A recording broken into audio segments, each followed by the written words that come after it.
The story of this man did not begin under the shimmering chandeliers of a grand ballroom, but rather in the quiet, dusty corners of a neighborhood where dreams were often deferred. Born into a family that possessed little in material wealth, but a surplus of moral character, he was raised on the philosophy that excellence is the best deterrent to racism. His childhood was defined by the rhythmic sound of his mother's sewing machine and his father's weary but determined footsteps returning from work. These early years were his first lesson in the united front. He watched his parents navigate a world that was often hostile with a quiet, synchronized dignity, teaching him that the hand you hold is just as important as the path you walk. As a young boy, he was a voracious observer. While his peers played in the streets, he sat on the porch, watching the ebb and flow of his community. He saw the struggles of the working class and the quiet resilience of those who refused to break. This was the foundation of his empathy. He didn't just want to succeed, he wanted to carry the weight of his community on his shoulders. His education was not merely a pursuit of grades, but a gathering of tools. In the hallowed halls of his university, he sharpened his intellect, but it was in the local community centers where he sharpened his soul. It was here that he met the woman who would become his compass, a partner whose intellect matched his own and whose heart beat with the same relentless desire for justice. The forge of public service. The transition from a young dreamer to a public servant was a metamorphosis of fire. He began his career not in the high offices of power, but in the trenches of local advocacy. He understood that leadership is not a title, but a series of actions. Whether it was organizing a neighborhood watch or advocating for better schools, his early work was a masterclass in grassroots mobilization. He learned that the power-couple dynamic was not about vanity, but about strategic partnership. Together with his wife, he navigated the treacherous waters of local politics, building a reputation for being unbought and unbossed. As his influence grew, so did the scrutiny. He entered the national stage at a time when the American narrative was fractured. He became a symbol of a new era, the Camelot of a modern age. His rise was not a solitary ascent, it was a collective climb.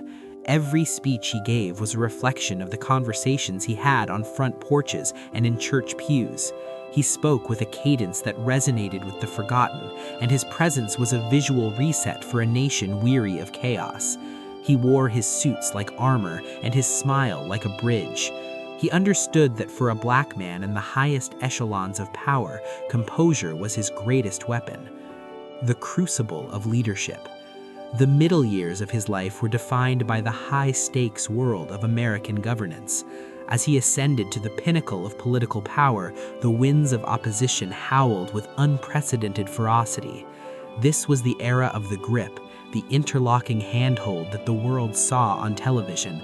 Behind closed doors, there were nights of agonizing decisions where the weight of a nation's future rested on his shoulders. In those moments, it was the pillar of strength beside him that kept the foundation steady. His partnership was his sanctuary. His legislative achievements were numerous, reforming healthcare, championing civil rights, and revitalizing the economy. But his greatest achievement was the preservation of hope. He navigated global crises with a grace under pressure that left even his detractors in awe.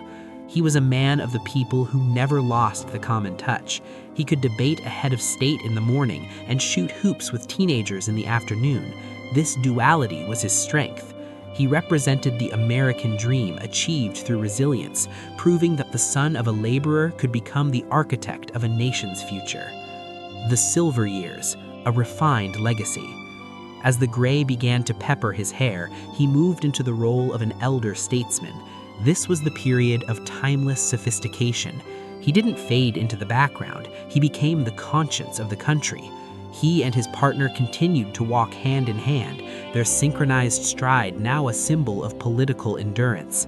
They mentored the next generation of leaders, teaching them that power is a temporary loan that must be repaid with service. Even in his later years, he remained a fixture of Black excellence. He used his platform to highlight the beauty of his culture and the necessity of unity. The elegant nights were no longer just about politics, they were celebrations of a life well lived. When they stepped onto a stage, the audience didn't just see a former leader, they saw a living monument to dignity. The sharp, refined, and classic attire remained, a nod to a standard of excellence that he refused to let slip. He was a reminder that leadership can be quiet, it can be refined, and it can be beautiful. The final walk, a transition to history. As his physical strength began to wane, his moral clarity only sharpened. In his final days, he looked back not at the trophies or the titles, but at the faces of the people he had helped. He spent his remaining time ensuring that the bridge he built would be strong enough for those coming after him.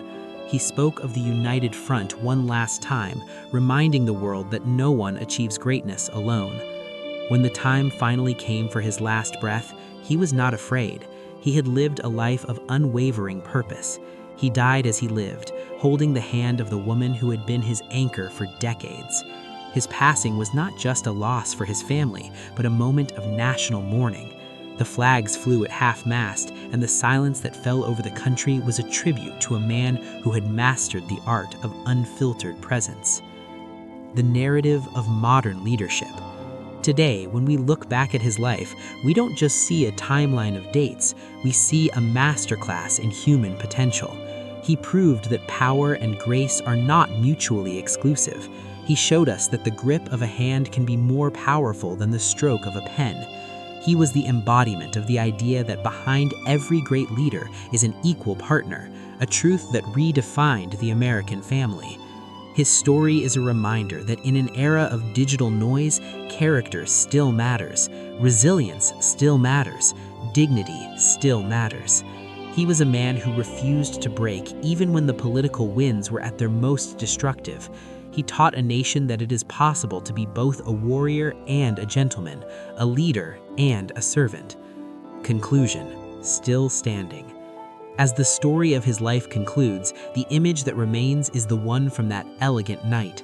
Two people, hand in hand, stepping into the spotlight. They are still here, in our memories and in the institutions they built. They are still standing in the courage of the young leaders they inspired, and they are doing it together in the eternal partnership of legacy. This is more than a biography. It is a testament to the fact that leadership is an art form. It is the story of a man who took the raw materials of a difficult life and polished them into a diamond of public service. He was the image of dignity that defined a nation, and his walk, that firm, confident, synchronized stride, will echo through the halls of history forever.